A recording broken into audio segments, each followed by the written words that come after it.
ورحمة الله وبركاته. الحمد لله رب العالمين، وصلى الله على نبينا محمد وعلى آله وأصحابه أجمعين. أما بعد، اللهم رب اشرح لي صدري ويسر لي أمري واحلل عقدة من لساني يفقه قولي.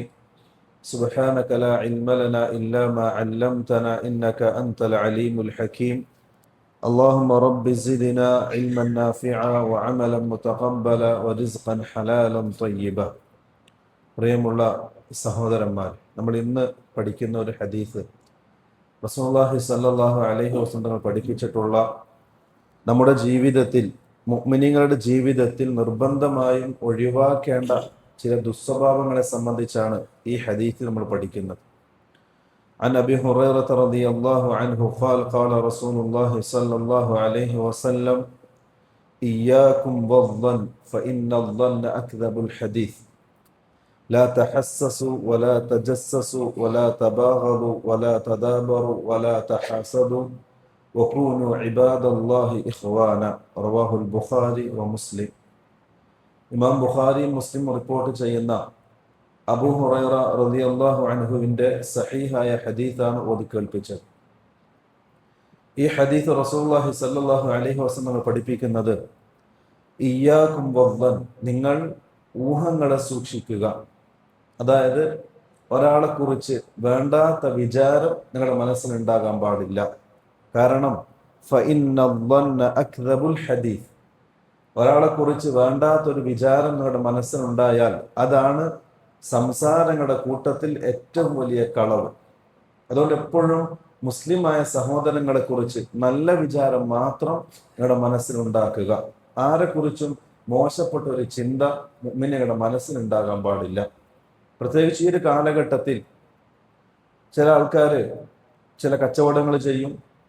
അതിലൂടെ അള്ളാഹു ഒരു പക്ഷെ ബർക്കത്ത് നൽകി അയാൾ സമ്പന്നനാകും.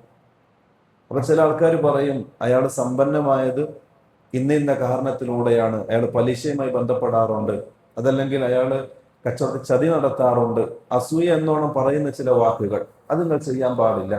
എല്ലാരെ കുറിച്ചും നല്ല വിചാരം മാത്രം നിങ്ങൾ ഉണ്ടാക്കി വെക്കുക മനസ്സിൽ. അത് റസൂലുള്ളാഹി സ്വല്ലല്ലാഹു അലൈഹി വസല്ലം വളരെ ഗൗരവത്തിൽ സഹാബാക്കൾക്ക് നൽകിയൊരു ഉപദേശം കൂടിയാണ്. പരിശുദ്ധ ഖുർആനിൽ സൂറത്തുൽ ഹുജറാത്തിൽ അല്ലാഹു സുബ്ഹാനഹു വ തആല മുഅ്മിനീങ്ങളോട് പറയുന്ന ഒരു കാര്യമായിട്ട് കാണാം, യാ അയ്യുഹല്ലദീന ആമനു ഇജ്തനിബു കസീറൻ മിനദ്ദൻ ഇന്ന ബഅദദ്ദന്നി ഇസ്മുൻ. നിങ്ങൾ മുഅ്മിനീങ്ങളെ കുറിച്ച് നല്ല വിചാരം മാത്രം വെക്കുക മനസ്സിൽ. അവരെ കുറിച്ചുള്ള മോശം വിചാരം നിങ്ങളുടെ മനസ്സിലുണ്ടായാൽ അത് പാപമാണ്, തെറ്റാണ് എന്നാണ് അല്ലാഹു സുബ്ഹാനഹു വ തആല പഠിപ്പിക്കുന്നത്. ഇതാണ് ഈ ഹദീസിന്റെ തുടക്ക ഭാഗം. തുടർന്ന് അങ്ങോട്ട് റസൂലുള്ളാഹി സ്വല്ലല്ലാഹു അലൈഹി വസല്ലം മുഅ്മിനീങ്ങൾക്ക് ഉണ്ടാകാൻ പാടില്ലാത്ത ചില ദുസ്വഭാവങ്ങളെ സംബന്ധിച്ചാണ് പറയുന്നത്. അതിലൊന്ന് ലാ തഹസ്സസു, നിങ്ങൾ കട്ട് കേൾക്കാൻ പാടില്ല. രണ്ടാൾക്കാർ സംസാരിക്കുമ്പോൾ അതിനിടയിൽ ചെവി കൊടുത്ത് കേൾക്കുക.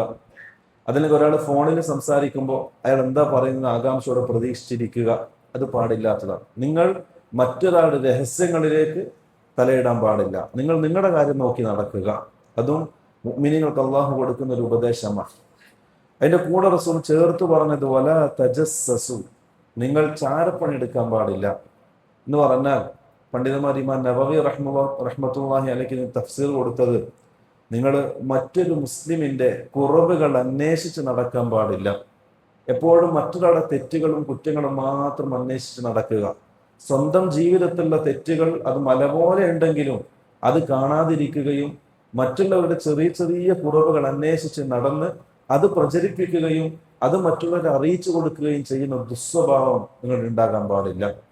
അത് ചില ആൾക്കാർ ഈ കാലഘട്ടത്തിൽ പ്രത്യേകിച്ച് അതിനായിട്ട് ചില ആൾക്കാരുണ്ടാവും. അവര് ഇത്തരത്തിൽ മുഅ്മിനീങ്ങളുടെ കുറവുകളും തെറ്റുകളും മാത്രം അടർത്തിയെടുത്ത് അത് സോഷ്യൽ മീഡിയയിലൊക്കെ പ്രചരിപ്പിച്ച് അതിൽ ആനന്ദം കൊള്ളുന്ന ചില മനുഷ്യന്മാരുണ്ടാവും. അതൊരിക്കലും നിങ്ങൾ ചെയ്യാൻ പാടില്ല. അത് മുഅ്മിനീങ്ങൾക്ക് ചേർന്ന ജോലിയല്ല.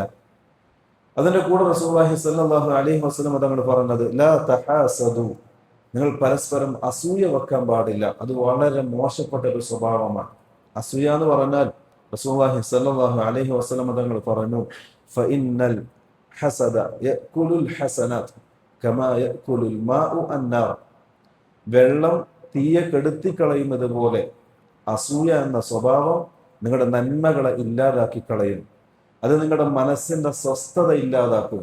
എപ്പോഴും അസ്വസ്ഥമാകും നിങ്ങളുടെ ഹൃദയങ്ങൾ, നിങ്ങളുടെ ഉറക്കിനെ കെടുത്തിക്കളയും. അസൂയ വെക്കാൻ പാടില്ല എന്ന് പറഞ്ഞാൽ, അസൂയ എന്ന് പറഞ്ഞാൽ റസൂലുള്ളാഹി സ്വല്ലല്ലാഹു അലൈഹി വസല്ലം തങ്ങൾ പറഞ്ഞു, മറ്റൊരാളുടെ നിഅമത്തുകൾ നീങ്ങിപ്പോകാൻ ആഗ്രഹിക്കുക എന്നാണ് അസൂയ എന്ന് പറയുന്നത്. ഒരാൾക്ക് കച്ചവടത്തിന് നല്ല ലാഭം കിട്ടി, അല്ലെങ്കിൽ നല്ല മക്കളെ കിട്ടി, അതല്ലെങ്കിൽ നല്ല ഭാര്യയെ കിട്ടി, അങ്ങനെ ദുനിയാവിൽ എന്തെങ്കിലും നിഅമത്തുകൾ കിട്ടുമ്പോൾ അത് ഇല്ലാതാകാൻ, അത് നീങ്ങിപ്പോകാൻ ആഗ്രഹിക്കുക, അതിനാണ് അസൂയ എന്ന് പറയുന്നത്. അതും മുഅ്മിനീങ്ങൾക്ക് ചേർന്ന പണിയല്ല. പിന്നെ റസൂലുള്ളാഹി സ്വല്ലല്ലാഹു അലൈഹി വസല്ലം കൂടെ ചേർത്ത് പറഞ്ഞത് വലാ തബാഗദു, നിങ്ങൾ പരസ്പരം വിദ്വേഷം വെച്ച് പുലർത്താൻ പാടില്ല. മുഅ്മിനീങ്ങൾ എപ്പോഴും ഒരു ഉമ്മ പെറ്റ മക്കളെ പോലെ കൈകോർത്ത് ജീവിക്കേണ്ടവരാണ്. പരസ്പരം കൊടുത്തും കൊണ്ടും സഹകരിച്ചും ജീവിക്കേണ്ടവരാണ്. അവർ പരസ്പരം ദേഷ്യത്തിലും പിണക്കത്തിലും അതേപോലെ തന്നെ വിദ്വേഷത്തിലും കഴിഞ്ഞുകൂടാൻ പാടില്ല. അതേപോലെ റസൂലുള്ളാഹി സ്വല്ലല്ലാഹു അലൈഹി വസല്ലം തങ്ങൾ പറഞ്ഞു വലാ തദാബറു. നവവി റഹ്മത്തുള്ളാഹി അലൈഹി കൊടുത്ത വിവക്ഷ, നിങ്ങൾ പിണങ്ങിയിട്ട് പരസ്പരം മുഖം നോക്കാതെ തിരിഞ്ഞു നടക്കാൻ പാടില്ല. അതും നമുക്ക് യോജിച്ചതല്ല. മുഅ്മിനീങ്ങൾ പരസ്പരം തെറ്റിക്കഴിയുക, ചെറിയ കാര്യത്തിന്റെ പേരിൽ ഇന്നല്ലെങ്കിൽ നാളെ അവസാനിക്കുന്ന ദുനിയാവിന്റെ ജീവിതത്തിൽ എന്തെങ്കിലും ചെറിയ പ്രശ്നത്തിന്റെ പേരിൽ പരസ്പരം പിണങ്ങി തെറ്റി സംസാരിക്കാതെ സലാം പറയാതെ മിണ്ടാതെ കണ്ടാൽ മുഖം തിരിച്ചു നടക്കുന്ന ഒരവസ്ഥ മുഅ്മിനീങ്ങൾക്ക് ഉണ്ടാകാൻ പാടില്ല. ഇതിന്റെ അവസാനം റസൂലുള്ളാഹി സ്വല്ലല്ലാഹു അലൈഹി വസല്ലം തങ്ങൾ പറഞ്ഞു വഖൂനു ഇബാദല്ലാഹി ഇഖ്വാന, നിങ്ങൾ പരസ്പരം സാഹോദര്യമുള്ള ഒരു ഉമ്മ പെറ്റ മക്കളെ പോലെ കൈകോർത്ത് സഹിഷ്ണുതയോടെ ചേർന്ന് ജീവിക്കേണ്ടവരാണ്. നിങ്ങളതിൽ വീഴ്ച വരുത്താൻ പാടില്ല. ഇതാണ് ഹദീസ്. ഈ ഹദീസ് നമുക്ക് നൽകുന്ന ഒരു പാഠമുണ്ട്. മുഅ്മിനീങ്ങൾ എപ്പോഴും പരസ്പരം സാഹോദര്യ ബന്ധത്തിൽ ജീവിക്കേണ്ടവരാണ്. പരസ്പരം ദേഷ്യത്തിലും പിണക്കത്തിലും തർക്കത്തിലും ജീവിക്കേണ്ടവരല്ല. ഒന്ന്. രണ്ടാമത്തത്, ഈ പറയപ്പെട്ട ദുസ്വഭാവങ്ങളൊക്കെ നമ്മുടെ റമളാനിൽ നമുക്ക് ഇല്ലാതാക്കാൻ സാധിക്കുന്നതാണ്. റമളാൻ അതിനൊരു അവസരമാണ്.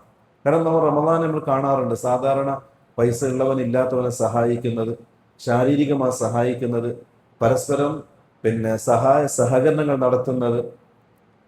ആ സ്വഭാവം നമ്മൾ ജീവിതത്തെ തുടർത്തിക്കൊണ്ടു പോകുക. ഈ റമളാൻ അതിനൊരു തുടക്കമാകട്ടെ എന്ന് ആശംസിച്ചുകൊണ്ട് നിർത്തുകയാണ്. അല്ലാഹു സുബ്ഹാനഹു തആല നമ്മുടെ ഇൽമിലും അമലിലും സമയത്തിലും ആരോഗ്യത്തിലും നല്ല ബറക്കത്ത് നൽകി അനുഗ്രഹിക്കട്ടെ.